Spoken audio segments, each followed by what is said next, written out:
pay the $48,000 for your sister's condo by noon tomorrow, or I report you to the ethics board for authorizing it and then lying. I will burn your license. That was the text my father sent me. No hello. No greeting. Just a photo of a loan document with a clumsy forgery of my signature, followed by that threat. He wasn't asking for help. He was blackmailing me. He was framing me for a crime I didn't commit to cover my sister Morgan's fraud, and he was ready to destroy my entire career to keep her safe. I set my tea mug down on the coaster. My hand was steady. The ceramic didn't even click against the cork. Most people would be hyperventilating right now. They would be dialing their father, screaming into the receiver, begging for an explanation. But I deal with financial crimes for a living. I am 32 years old, and as a senior compliance officer for one of the largest banks in Chicago, I know that panic is just an admission of guilt. You don't fight a fire by screaming at the flames. You starve it of oxygen. I opened my work laptop. It was a secure terminal, heavily encrypted, the kind of machine that logs every keystroke. I didn't need to hack anything. I had legal access to the internal audit trails for any loan connected to my social security number. One click brought up the access logs for the home equity line of credit application. There was a digital footprint glowing in blue text on the black screen. The application hadn't been filed by a stranger in Russia or a bot in a server farm. It had been accessed from a device named Morgan's iPhone 14. The security questions, mother's maiden name, name of first pet, the street I grew up on, had been answered correctly on the first try. My sister, Morgan, 29 years old and still treating my identity like a communal trust fund. She hadn't just borrowed money. She had impersonated me, bypassed federal banking security protocols, and committed a felony that carries a 30-year maximum sentence. And my father Gregory knew it. That's why he wasn't asking for a loan. He was threatening my license because he knew that was the only leverage strong enough to make me eat a $48,000 loss to keep his golden child out of handcuffs. I took a screenshot. I saved the metadata. I exported the chat log from my phone where he threatened me.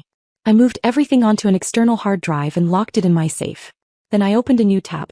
For 3 months, a notification had been sitting in the corner of my HR portal, ignored.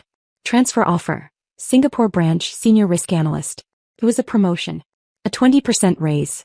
A relocation package that covered everything. I had let it sit there because of guilt. I had told myself I couldn't leave Chicago, couldn't leave my aging parents, couldn't leave Morgan to figure out adulthood on her own. I had let my potential rot in an inbox because I thought my family needed me. They didn't need me. They needed a scapegoat. I looked at the apartment I had carefully decorated, the life I had built here. It felt like a set on a stage where the play had already ended. I clicked the notification. The offer was still active. I scrolled to the bottom, past the liability waivers and the housing stipends. There was a box for start date. I selected immediate expedited. I clicked accept. The screen flashed green. Transfer confirmed. Human resources will contact you shortly. I wasn't running away. Running away is impulsive. Running away is messy. This was a strategic withdrawal to a jurisdiction where their drama couldn't reach me. I opened a travel site and booked a one-way ticket to Changi Airport for tomorrow night. The confirmation email hit my inbox at the exact same moment my phone buzzed again. Another text from my father. Read the text, Alyssa.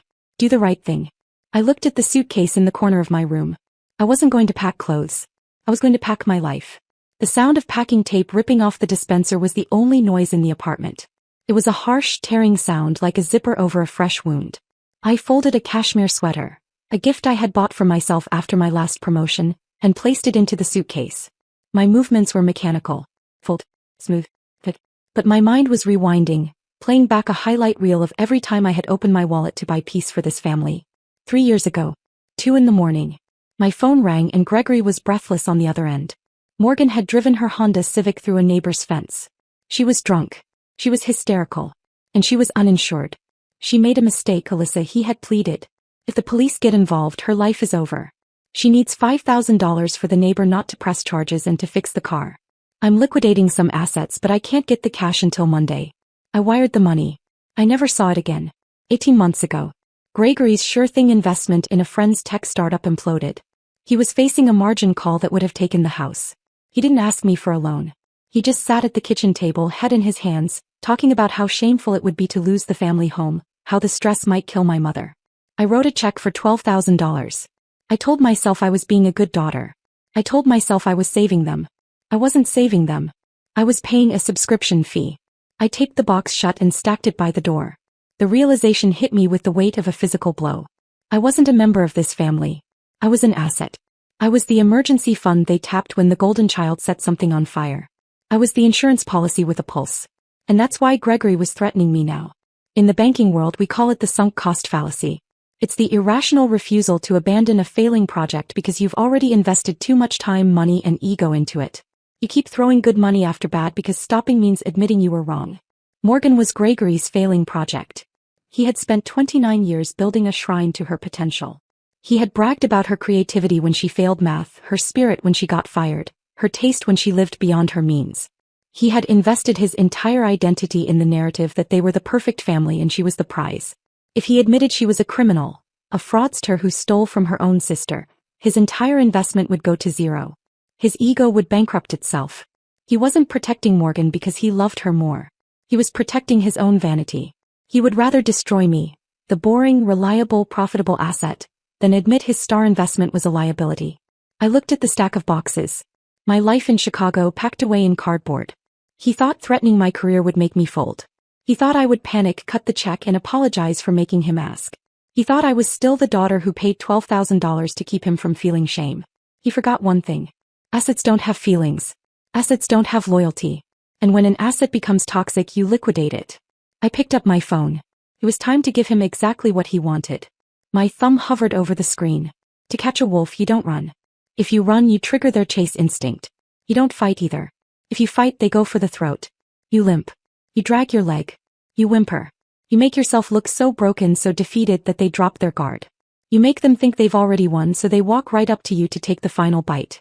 That is the only moment, when they are vulnerable enough to kill. I opened a travel app and booked a ticket. Not to Singapore. To London. A refundable economy class ticket for a flight leaving O'Hare in 4 hours. It was a decoy. A breadcrumb trail for a man who thought he was hunting a rabbit, not walking into a bear trap. I took a screenshot of the confirmation. Then I opened the text thread with Gregory. I typed slowly, letting the words taste like ash in my mouth. You win, Dad. I stared at the words. It was exactly what he wanted to hear. It was the submission he had been demanding since I was 5 years old. I can't lose my license, I typed. I'm scared of the investigation, so I'm leaving the country tonight. I'm going to London until this blows over. I attached the fake flight confirmation. Now came the hook. The piece of meat laced with arsenic. I tried to wire the $48,000, but the bank flagged the transfer because of the amount. I can't override it remotely. But I logged in and added Morgan as an authorized signer on the account. This was the lie. The beautiful, lethal lie. In banking, adding an authorized signer usually requires the person to be physically present to sign a signature card. But Gregory didn't know that. Morgan certainly didn't know that. They only knew what they wanted to believe, that I was folding, that the money was theirs. She just needs to go to the main branch on LaSalle Street tomorrow at 9 in the morning, I continued. She has to show her ID to prove she is Morgan, and she has to sign the withdrawal slip herself. I've cleared it with the manager. Just tell them she is on the account. I hit send. The phone sat on the table between us like a loaded gun. I waited. The bubbles appeared. Then vanished. Then appeared again. He was reading it. He was probably showing it to Morgan right now. I could picture them in the living room of the house I had paid to save. Morgan crying crocodile tears about how stressful this was. Gregory puffing out his chest, telling her that he handled it. That he put me in my place. He wasn't thinking about why I would add her to the account instead of just writing a check.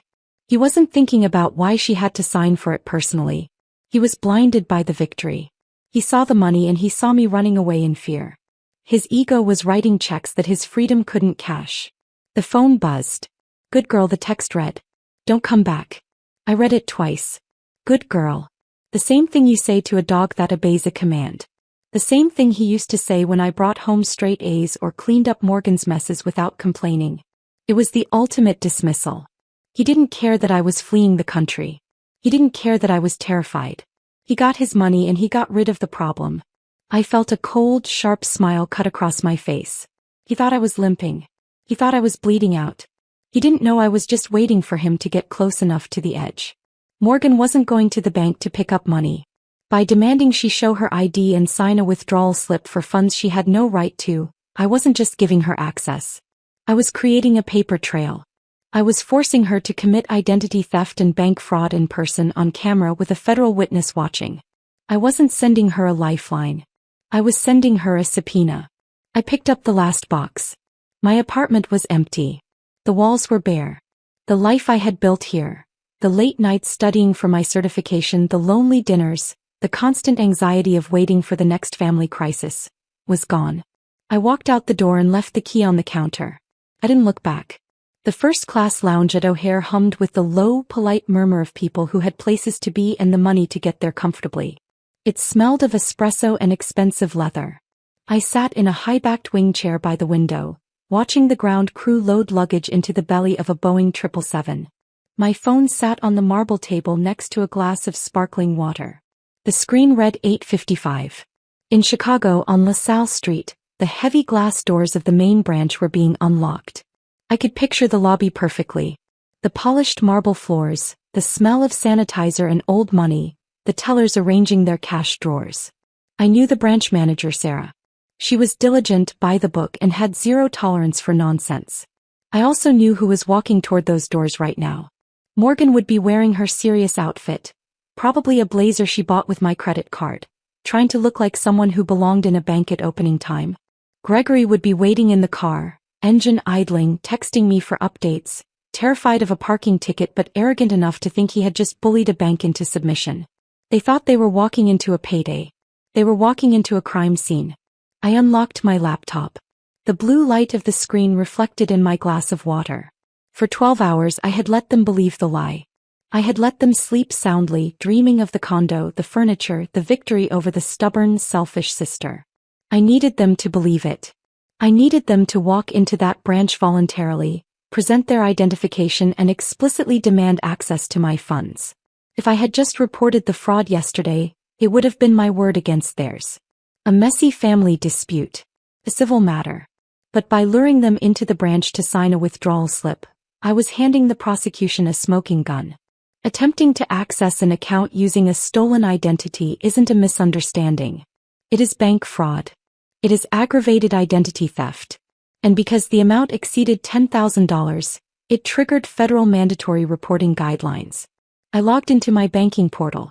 The interface was familiar, comforting even. I navigated to the Security tab. I found the option I had been saving for this exact moment. Account status, active. I clicked Edit. I didn't authorize a signer. I didn't approve a cashier's check. I triggered code red. Victim identity theft. A system override that froze the terminal and silently alerted security and police. In the teller alert box I typed, critical alert. Do not process transaction. Subject will attempt access using forged authorization and stolen identification. Active fraud. Stall. Call 911. Case reference 4492B. It was clinical. Seasonal. Not the voice of a sister, of a compliance officer. I hesitated only a moment, thinking of the lifetime I'd spent fixing their messes. Then I hit save. Status, frozen. Law enforcement alert active. 9 a.m. The bank opened. Morgan arrived minutes later in an expensive blazer, confident, sunglasses still on. She went straight to the counter, slid over her license and claimed I had added her as an authorized signer. The teller typed and the trap closed. A red banner exploded on screen. Code red. Identity theft. Contact authorities. Calmly stalling, the teller pretended the system was slow. Security blocked the door. Silent alarms pulsed. Morgan grew impatient. When she tried to leave, police lights washed the windows. Officers entered. Handcuffs clicked. Morgan panicked and shattered everything. She screamed that her father forced her. That he was waiting outside. That he'd threatened my career. The texts were still open on her phone. Get the money or I ruin her. Don't leave without that check. That turned fraud into extortion, and gave police cause to arrest Gregory too. While they were let out, I was already airborne 30,000 feet over the Pacific. My lawyer's message came through. Morgan charged with bank fraud and aggravated identity theft. Gregory charged with extortion and conspiracy. Protective orders granted. I deleted the family chat. Blocked every number. Removed my father's contact. When the flight attendant offered champagne, I accepted. I'm celebrating a promotion, I said. I just made myself CEO of my own life. I dropped my old SIM card into the glass. Sometimes the only way to win is to stop playing by their rules. Sometimes you have to fire your own family to save yourself.